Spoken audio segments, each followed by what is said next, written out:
Financial year 2026 में India का इस साल का 1 फरवरी को बजट पेश किया गया। इसमें इंडिया का 2026 का बजट का वो हिस्सा जो इंफ्रास्ट्रक्चर पे खर्च किया जाता है, जैसे कि रोड, रेल, मेट्रो पे, उसका बजट पिछले साल से $10 बिलियन बढ़कर $133 बिलियन कर दिया गया है। इस साल फाइनेंशियल ईयर 2026-27 में 12.2 लाख करोड़ रुपए कर दिया गया है, जो कि पिछले साल में 11.2 लाख करोड़ यानी 122 से $123 बिलियन था। ये तो नंबरों में तो अच्छा लग रहा है, लेकिन मैं अगर आपसे कहूँ कि ये हमारा इस साल का बजट 2008 के चाइना के इंफ्रास्ट्रक्चर के बजट से भी कम है, तो आप यकीन करेंगे?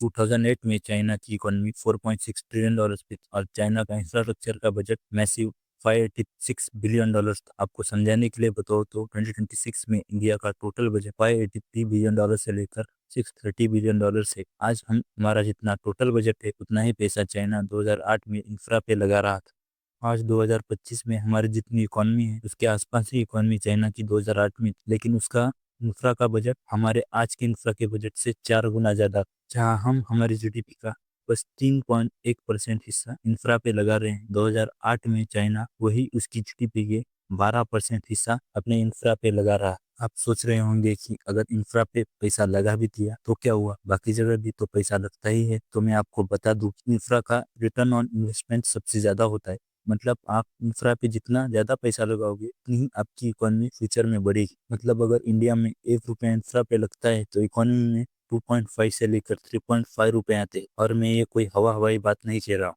आरबीआई और institute of public finance and policy के सर्वे के मुताबिक बता रहा हूँ। अगर आपको कोई डाउट हो तो आप इंटरनेट पे जाके और इन्फॉर्मेशन निकाल सकते हैं। अगर मैं सच कहूँ तो इंडिया अपनी बाकी जगह जैसे कि health care, research and development, education में भी ज्यादा कोई पैसे नहीं लगाता। इंडिया का इसरो का बजट बस $1.5 बिलियन है। अगर मैं थोड़ा डिटेल में बताऊं तो इंडिया का फ्रीबीज यानी मुफ्त की रेवड़ी का बजट $70 बिलियन है। हाँ, सही सुना आपने, $70 बिलियन इसरो के लिए और रिसर्च एंड डेवलपमेंट के लिए बस $1.5 बिलियन। मतलब हमारे नेता इस देश को कहाँ ले जा रहे हैं, आप समझ रहे हैं ना? देश के फ्यूचर में पैसा लगाने के बजाय प्रेजेंट टाइम में वोट खरीदने के लिए पैसा लगाया जा रहा है। किसी भी देश का बजट देश का फ्यूचर होता है, और इंफ्रा पे खर्चा हुआ हर एक पैसा उस फ्यूचर को और सिक्योर करता है। लेकिन इंडिया में इंफ्रा पे कम पैसा लगा के अब हमारे देश के फ्यूचर के साथ खेला जा रहा है। इस पर आपका क्या ओपिनियन है, कमेंट्स में जरूर बताइएगा। मिलूंगा आपको नेक्स्ट वीडियो में। So thank you. और हाँ, मनी माइंडर हिंदी को सब्सक्राइब करना मत Don't भूलिएगा। forget to like and subscribe.